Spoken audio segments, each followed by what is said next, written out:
ऐकली आहे आणि मला वाटतंय देवाभाऊ त्या खंडोबाचाच आपल्याला आशीर्वाद आहे, खंडोबाचाच आपल्याला आशीर्वाद आहे.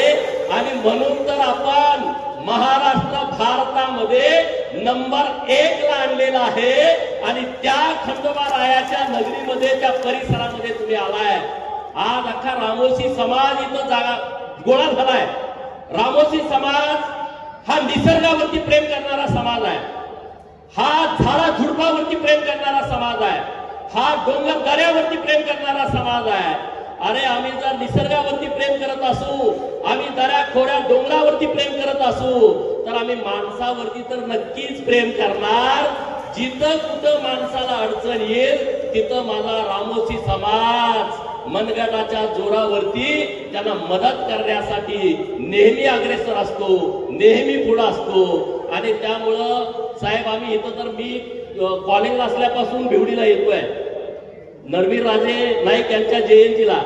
आणि त्या जयंतीचं स्वरूप एवढं मोठं होईल असं कधी स्वप्नात पण वाटत नव्हतं. परंतु दौलत नानांचा प्रयत्न आणि तुमची जी भूमिका आहे या महाराष्ट्रामध्ये, जे उपेक्षित राजे आहेत, जे वंचित समाजातून येणारे राजे आहेत आणि जे दुर्लक्षित आहेत, त्यांना न्याय देण्याची भूमिका जर या महाराष्ट्रामध्ये कुणी घेतली असेल तर त्या व्यक्तीचं नाव आहे माननीय देवाभाऊ. आज महाराष्ट्रामध्ये समाज एकमेकांच्या समोर उभे राहत आहे. अरे हिंदुस्थान महत्वाचा आहे, हिंदू समाज महत्वाचा आहे. त्या हिंदू समाजामध्ये विभागणी करण्याची काही लोक प्रयत्न करतायत. परंतु आज देवाभाऊ राज्याचे 2014 ला मुख्यमंत्री झाल्याच्या नंतर ओबीसी साठी एक सेपरेट मंत्रालय असावं ही संकल्पना कुठल्याही मुख्यमंत्र्याला सुचली नाही, परंतु ती देवाभाऊला सुचली की या महाराष्ट्रामध्ये 346 जातींचा समावेश असणाऱ्या ओबीसींच्या साठी एक मंत्रालय असावं, त्याच्यासाठी एक मंत्री असावा. त्या मंत्र्याच्या अंतर्गत ओबीसी समाजातल्या मुलांना शिक्षणासाठी सुविधा मिळाव्या म्हणून महाज्योती नावाची संस्था स्थापन करावी हे फक्त देवाभाऊला वाटलं. आज रामोशी समाजाची पोरं PSI झालेत, आज रामोशी समाजाची पोरं तहसीलदार झालेत. आज नंदीवाले जो नंदी बैलवाला समाजाचा पोरगा आहे त्याचा एक पोरगा महाज्योतीतून संधी घेऊन आज PSI झालाय. त्याचं श्रेय साहेब आपल्याला जात आहे. 22 पोरं गेल्या वर्षी वैमानिक झाली. आम्ही जीप चालवली, आम्ही एसटी चालवतोय, आम्ही टॅक्सी चालवतोय. पण ओबीसीच्या पोरांना कधी वाटलं नव्हतं की आम्ही हवेत फिरणारं विमान चालवू. ते देवाभाऊ आपल्यामुळे शक्य झालं. सुताराचं, लोहाराचं, कुंभाराचं एक पोरगा असा आहे की ज्याला आई नाही, ज्याला बाप नाही, महाज्योती मधून पैसे घेऊन ते पोरग वैमानिक झालेलं आहे. हे देवाभाऊ आपल्यामुळे झालं. आमच्यासाठी 72 वसतिगृह, या महाराष्ट्रातल्या ओबीसींच्या साठी 72 वसतिगृह, एक मुलींच्यासाठी, एक मुलांच्यासाठी. कधी आम्ही स्वप्नात पण बघितलं नव्हतं भाऊ, पण ते तुमच्यामुळं प्रत्येक जिल्ह्याला 2 वसतिगृह झालेले आहेत. त्याचं सर्व श्रेय देवाभाऊ आपल्याला जात आहे. आम्ही आंदोलन करायचो, आम्ही मोर्चे काढायचो. काय मोर्चे असायचे? अहिल्या देवींची जयंती सरकारनं साजरी करावी. काय मोर्चा असायचा? राजे उमाजी नाईक यांची जयंती सरकारनं साजरी करावी. इथं आता आम्ही बघितलं स्क्रीनवरती राजे उमाजी नाईक यांची जयंती करणारा शासन निर्णय. मी तिथं वडी वाचल्या, 11 वडी होत्या. 1 रुपयाचा खर्च करण्याची गरज नव्हती. परंतु कुठल्याही मुख्यमंत्र्याला वाटलं नाही नरवीर राजे उमाजी नाईक यांची जयंती सरकारनं साजरी करावी. पण आपल्या देवाभाऊंना वाटलं की नरवीर राजे उमाजी नाईक यांची जयंती सरकारनं साजरी करावी.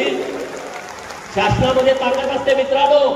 तिकडे शासनाने निर्णय केला, तिकडे सगळे अधिकारी पळायला लागले.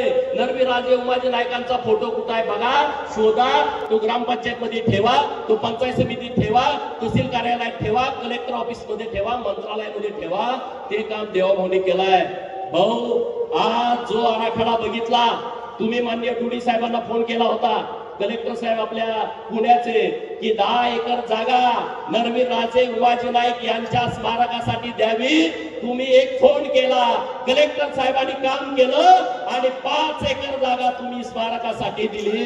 मी मनापासून आपला आभार व्यक्त करतो, मनापासून आभार व्यक्त करतो. कारण इतक्या अडचणी आहेत, इतक्या सगळ्या ज्या गोष्टी आहेत त्या सांगणं कमी वेळामध्ये कठीण आहे. परंतु हे महाराष्ट्रामध्ये हे फक्त आणि फक्त देवाभाऊच्या मुळे झालंय. आज देवाभाऊ सगळा समाज तुमच्याकडे असेन बघतोय. गावगाड्यामध्ये राहणाऱ्या ओबीसीना माहित आहे की देवाभाऊ वर्षा बंगल्यावरती आहे आणि मंत्रालयामध्ये 6व्या मजल्यावरती आहे. ते आम्हाला नक्की न्याय देतील, आमच्यासाठी नवीन नवीन योजना आणतील. अरे 18 महामंडळ आणली. हे राजे उमाजी नाईक आर्थिक विकास महामंडळ तुम्ही बघितलं का?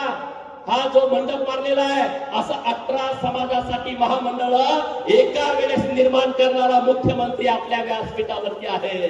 सोनारासाठी, सुतारासाठी, वडारांसाठी, रामोशीसाठी, जे सगळे नागपंथी समाज आहेत, गडसी, डवळी, जे फिरस्ती समाज आहेत, या समाजासाठी महामंडळ हे कधी आम्ही स्वप्नात बघितलं नव्हतं. ते देवाभाऊने आपल्यासाठी केलेलं आहे. आणि म्हणून मी देवाभाऊ तुम्हाला मनापासून धन्यवाद देतो. आज सगळा रामोशी समाज इथं एकत्रित आलाय. राजे उमाजी नाईकांचा राज्याभिषेक झाला. त्यानंतर या महाराष्ट्राच्या निर्मितीनंतर रामोशी समाजाचा राजकीय राज्याभिषेक भाऊ झाला नाही.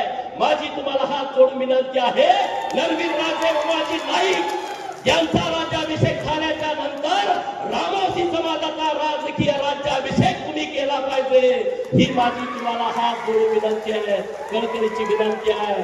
दौलतरावाच्या ताकदीनं लोकांमध्ये जात आहेत, काम करतायत, मेहनत घेत आहेत, लोकांच्याकडे समजावून सांगतायत. त्यांच्यावरती टीका होते, त्यांच्यावरती टिप्पणी होते. आमच्या बाजूला कर्नाटक राज्य आहे. तुम्ही मला ज्या मतदारसंघात उमेदवारी दिली तो कर्नाटकची बॉर्डर आहे. तिथं 21 आमदार रामोशी समाजाचे आहेत. प्रत्येक मंत्रिमंडळामध्ये रामोशी समाजाचे मंत्री असतात. मला विनंती करायची आहे की या समाजाला प्रतिनिधित्व हे आपल्याच नेतृत्वात मिळू शकतं, नाहीतर आम्हाला नेतृत्व मिळू शकत नाही. माझी तुम्हाला कळकळीची विनंती आहे भाऊ, आणि तुम्ही ती विनंती मान्य कराल अशी मला अपेक्षा आहे. आज समाजामध्ये ओबीसी समाज आणि मराठा समाजामध्ये वाद निर्माण करण्याचा प्रयत्न केला जातोय. मी तुम्हाला धन्यवाद देतो की तुम्ही सरसकट ओबीसी मधून मराठा समाजाला आरक्षण देण्याला ही जी भूमिका मांडली होती, ती भूमिकेवरती तुम्ही ठाम राहिला. मराठा समाजाला न्याय द्या, त्याबद्दल आमच्या मनामध्ये कुणाच्याही मनामध्ये दुमत नाही. ज्यांच्या कुणबी नोंदी आहेत त्यांना सर्टिफिकेट मिळालं पाहिजे, हा शासन निर्णय आहे. परंतु मराठा समाजाला न्याय देताना ओबीसी वरती अन्याय झाला नाही पाहिजे, ही सगळ्या लोकांची भावना आहे. आणि तुम्ही मुख्यमंत्री असल्या कारणानं अन्याय होणार नाही हे सगळ्या लोकांच्या मनामध्ये आहे. आणि त्यामुळे कुठली अडचण नाही. आज नरवीर राजे उमाजी नाईकांच्या भिवडी गावामध्ये आलाय. पुढच्या वर्षी तुम्ही स्मारकाच्या उद्घाटनाला याल. आपल्या नेतृत्वामध्ये बालुरगड जे बहिर्जी राजांचं, छत्रपती शिवाजी महाराजांचा तिसरा डोळा, छत्रपती शिवाजी महाराजांचा तिसरा डोळा बहिर्जी नाईक राजांचं स्मारक जर कुणामुळे होत असेल तर ते फक्त आणि फक्त देवाभाऊच्यामुळे होत आहे. आणि ते पण विरोधी पक्षात असताना, सरकार असताना नाही. देवाभाऊनी आदेश दिले की तिथं स्मारक झालं पाहिजे. देवाभाऊनी स्वतः त्याचं भूमिपूजन केलं, व्हर्च्युअल केलं मुंबईमधून. आणि आज त्या स्मारकाचं भाऊ काम सुरू आहे. म्हणजे इतक्या चांगल्या पद्धतीनं, इतक्या चांगल्या जे डिझाईन केलेले आहेत त्या बालुरगडच्या स्मारकाची, किंवा आता राजे उमाजी नाईकांच्या स्मारकाचं जे डिझाईन केलं आहे ते डिझाईन माननीय देवाभाऊच्या नेतृत्वामध्ये नक्की परिपूर्ण होईल. आणि देवाभाऊच्या नेतृत्वातच आपल्या सर्वांना न्याय मिळेल. आपल्या सर्वांची जबाबदारी आहे, आपल्या सगळ्यांचं कर्तव्य आहे. कारण हे सगळे भटके ग्रुप आहेत जे रस्त्यावरती आज फिरतायत, पालामध्ये लोक राहत आहेत. हे 15 ऑगस्ट 1947 ला देश स्वतंत्र झाला, परंतु आपल्याला स्वतंत्र मिळालं 31 ऑगस्ट 1952 ला. म्हणजे 5 वर्ष 16 दिवसानंतर या देशातल्या भटके विमुक्तांना स्वतंत्र मिळालंय. भटके विमुक्तांच्या कपाळावरती गुन्हेगारीचा शिक्का इंग्रजांनी मारला. त्यांना भीती होती, ते लढाई करणारे आहेत, हे आपल्या विरोधामध्ये ताकदीने एकत्र येतील. आज त्या सगळ्या भटके विमुक्तांना न्याय देण्याची जबाबदारी देवाभाऊनी खांद्यावरती घेतलेली आहे. आपल्या सर्वांची जबाबदारी आहे देवाभाऊचं संरक्षण करणं.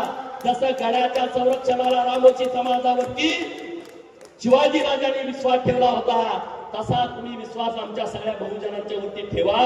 आम्ही तुमचा गड शाबूत ठेवू, गडाच्या सगळ्या चौफेर बाजूला आम्ही कडेकोट बंदोबस्त ठेवू, आम्ही तुमचा गड शाबूत ठेवू, तुम्ही आमचे हक्क आमचे अधिकार तुम्ही शाबूत ठेवा, एवढीच मी तुम्हाला कळकळीची विनंती करतो आणि तुम्हाला खूप खूप शुभेच्छा देतो की तुमच्या नेतृत्वात हा महाराष्ट्र नक्की पुढे जाईल। तुमच्या नेतृत्वामध्ये पारामध्ये राहणारी, वाड्या वस्तीवरती राहणारी या भटके मुक्तांना, गावगाड्यामध्ये राहणाऱ्या मायनर ओबीसींना नवी दिशा मिळेल। तुमच्या माध्यमातून विकासाची दारं खुली झालेली आहेत, ती दारं आणखी खुली होतील, एवढंच या निमित्तानं बोलतो आणि दौलतदारांना धन्यवाद देतो की तुम्ही जी मेहनत गेली 15-20 वर्ष घेतली आहे। एमएम नाना व्यासपीठावरती आहे, मला खूप आनंद झाला। एमएम नाना आणि दौलत नाना एकत्रित झालेले आहेत, हे आपल्यासाठी खूप महत्वाचं आहे, कारण आपला समाजवादी विस्कळीत आहे, संघटित होऊ पाहतोय आणि त्यामध्ये विभागणी होता कामा नये। तुम्ही सगळेजण पुढे जावा, आम्ही तुमच्या बाजूने ठामपणे उभं राहू, एवढंच या निमित्तानं बोलतो आणि थांबतो। जय हिंद, जय भारत, धन्यवाद।